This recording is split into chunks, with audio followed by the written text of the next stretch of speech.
तो यहाँ इंसान बैठे हैं, हम लोग क्या समझा पाएंगे। बहुत बहुत धन्यवाद। Shri Raghu vista, Raju vista.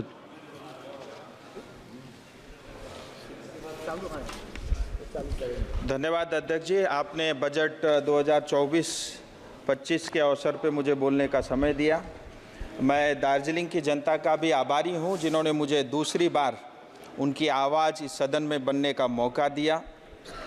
और मैं बधाई देना चाहूँगा आदरणीय प्रधानमंत्री मोदी जी को और वित्त मंत्री सीतारमण जी को कि बजट में हर पहलू को ध्यान में रख कर के बजट तैयार किया गया।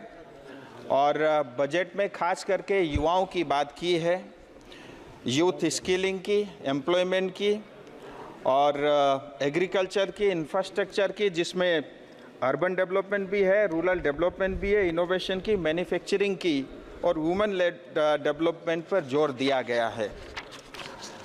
भारत युवा देश है और आज के हमारे युवा कल का भारत है। और युवाओं के रोजगार और स्किलिंग के लिए भारत सरकार 2 लाख करोड़ रुपए खर्च करेगी और 5 साल में 4 करोड़ 10 लाख युवाओं को रोजगार देने का इसमें लक्ष्य रखा है। और भारत के टॉप 500 फॉर्च्यून कंपनी में उनको 1 साल का ट्रेनिंग भी मिलेगा और उसमें स्टाइपेंड के नाते 5,000 रुपये प्रति माह भी मिलेगा। और जिन युवाओं को पहली बार नौकरी मिलेगी उसको 15,000 रुपये तक भारत सरकार एक बार डायरेक्ट उसको 1 महीने की तनख्वाह देने का काम भी करेगी। इतना ही नहीं, हायर एजुकेशन के लिए 10 लाख रुपए तक का लोन भी मिलेगा और जिसका करीब 3%, करीब 40% हो जाता है ब्याज का, 3% ब्याज जो है भारत सरकार भरेगी। इंफ्रास्ट्रक्चर पे जोर दिया गया है, जिसके लिए 11 लाख करोड़ से ज़्यादा रुपए का आवंटन किया गया है और रूरल इंफ्रास्ट्रक्चर फंड के लिए 2.66 लाख करोड़ रुपए का इसमें प्रावधान किया गया है। प्रधानमंत्री आवास योजना के अंतर्गत 3 करोड़ नए घर बनेंगे और प्रधानमंत्री आवास योजना अर्बन के अंतर्गत 1 करोड़ घर बनेंगे और जिसके लिए जो है 10 लाख करोड़ का खर्च भारत सरकार करेगी। पीएम जनमन योजना के तहत 24,104 करोड़ रुपए का जनजाति विकास के लिए खर्च रखा गया है। और मैं बधाई देना चाहूँगा प्रधानमंत्री जी को, पहली बार चाय बागान की बात इस बजट में पेश हुई है और नॉर्थ बंगाल और आसाम के चाय बागान में काम करने वाले श्रमिक, जिसमें ज़्यादातर महिलाएं रहती, उनकी बच्चों की एजुकेशन और उनकी जो है देखरेख के लिए 1,000 करोड़ रुपए का जो है आवंटन बजट में हुआ है। मैं नॉर्थ बंगाल और आसाम की जनता की ओर से प्रधानमंत्री जी को बधाई देना चाहूँगा। सर, मैं बात अभी बंगाल की करता हूँ। आज़ादी के समय बंगाल बेस्ट बंगाल था, जिसको आज टीएमसी ने सबसे वर्स्ट बंगाल बनाया है। कोई आप चिल्लाते रहो, मैं आंकड़े आता हूँ, मैं आंकड़े के साथ chair I'll talk only on budget. Budget पे ही बोल रहा हूँ सर। और जो काम ईस्ट इंडिया कंपनी करती थी, आज टीएमसी पश्चिम बंगाल के साथ वही व्यवहार कर रही है। अनेक योजनाएं, जिसमें मनरेगा हो, स्वच्छ भारत हो, प्रधानमंत्री ग्राम सड़क योजना हो, आवास योजना हो, आरआईडीएफ का फंड हो, मुफ्त राशन हो, बॉर्डर एरिया का डेवलपमेंट फंड हो, हर जगह घोटाला है। यहाँ तक कि शिक्षा को भी इन्होंने नहीं छोड़ा।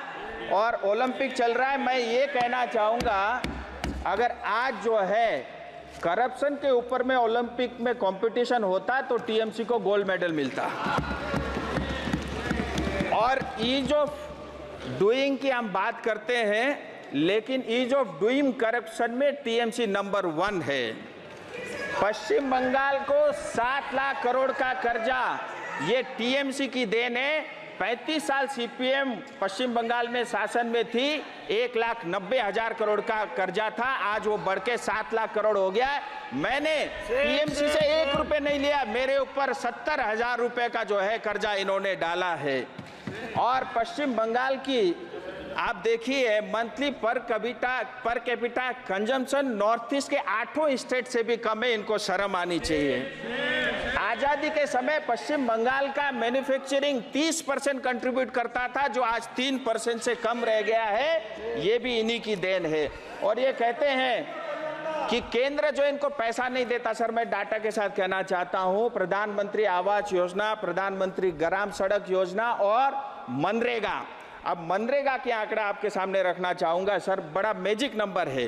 आधार लिंक होने से पहले मनरेगा के 3 करोड़ 88 लाख 3.88 करोड़ आधार लिंक होने से पहले मनरेगा के कार्ड थे, और जैसे आधार लिंक हो गया ये रह गए 2.5 करोड़, यानी 1 करोड़ 35 लाख फर्जी कार्ड बांग्लादेशी नागरिकों के बने थे। और इतना ही नहीं, 24 परगना जिले में 38 लाख मनरेगा के कार्ड थे, आधार लिंक होते ही 15 लाख विलुप्त हो गए। इसी तरह मुशीराबाद में 33 लाख मनरेगा के कार्ड थे, जिसमें 13 लाख आधार लिंक करते ही गायब हो गया। हकीकत यह है, चाहे चिट फंड घोटाला हो, टीचर घोटाला हो, पीडीएस घोटाला हो, कोयला घोटाला हो, मनरेगा, आवास योजना, हर घर जल, अमृत, गाय की तस्करी, सब में टीएमसी इन्वॉल्व है। यहाँ तक कि मुख्यमंत्री का पेंटिंग का भी घोटाला हो गया टीएमसी के शासन में। और मैं इनके एक नेता को सुन रहा था, उन्होंने नॉर्थ बंगाल की बात की, मैं वो भी आपके समक्ष रखना चाहूंगा। सर नॉर्थ बंगाल में 8 डिस्ट्रिक्ट है, जिसकी आबादी करीब करीब 3 करोड़ है। हम रिसोर्स के अंदर में भी रिच है, और सबसे बड़ा रेवेन्यू जो है पश्चिम बंगाल को नॉर्थ बंगाल देती है। हमारे पास चाय है, ट्रेड है, हाइड्रो है, टूरिज्म है, और जंगल यानी फॉरेस्ट भी है।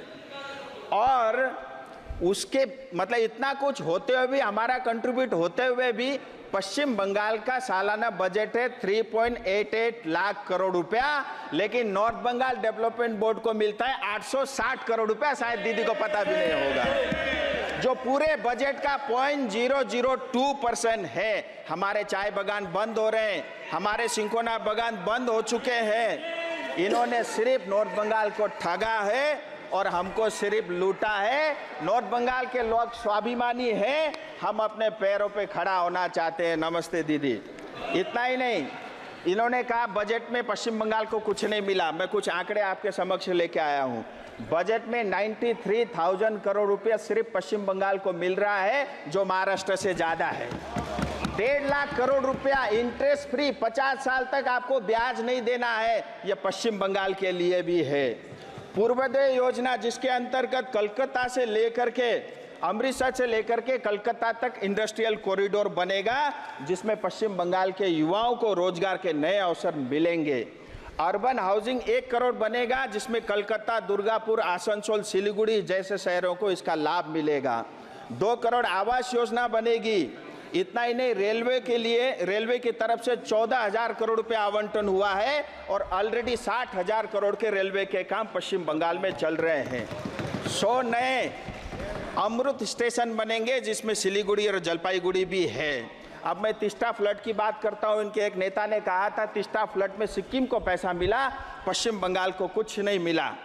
हकीकत यह है, जैसे ही फ्लड हुआ अक्टूबर 2023 को, सिक्किम ने इसको डिजास्टर घोषित किया, और एसडीआरएफ एनडीआरएफ का 10% पैसा जो है वहां की जनता को मिला, और पश्चिम बंगाल ने डिजास्टर घोषित नहीं किया। हमारी जनता को कुछ नहीं मिला। इस बजट में मैं वित्त मंत्री जी को बधाई देना चाहूंगा। 11,500 करोड़ का जो है आवंटन किया है, जिसमें बंगाल को 1,200 करोड़ रुपए मिलेगा। अब आपके माध्यम से मेरा बंगाल सरकार से निवेदन है, तीस्ता फ्लड पीड़ित को ये पैसा मिले।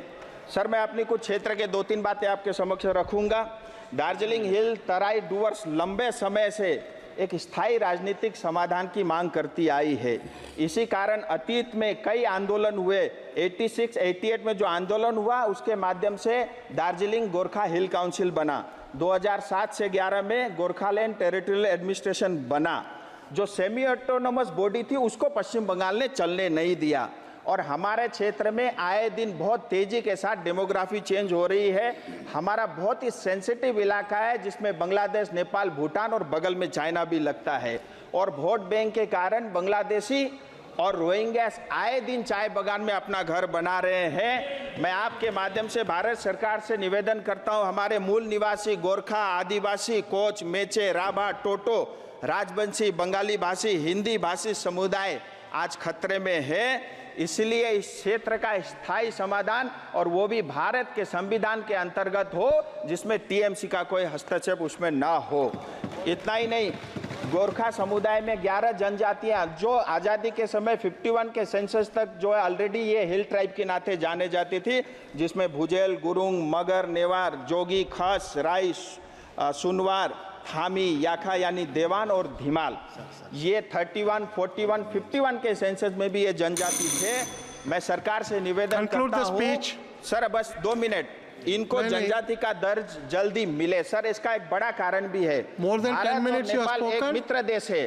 1950 इंडो नेपाल फ्रेंडशिप ट्रीटी का जो धारा 7 है, जिसके लिए उस धारा के अंतर्गत जो भी भारतीय गोरखा है उसको नेपाली कहा जाता है, नेपाल के सिटीजन कहा जाता है। इससे हमको बहुत पीड़ा है, तकलीफ है। आए दिन हमारे जवान भारत माँ की सेवा करते हुए सरहद में बलिदान होते हैं। Thank you. और मैं आपके माध्यम से चाहता हूँ Thank ये you. जनजाति का श्री दर्ज, बस सर, उज्ज्वल 2 मिनट, कुमार- 2 मिनट खत्म। उज्ज्वल जनजाति रमन का दर्ज सिंह। जल्द से जल्द मिले, तीसरा बाढ़ महोदय, पीड़ित को उनका धन्यवाद। अधिकार मिले। आपने और सर, बोलने का मौका दिया। सर मेरा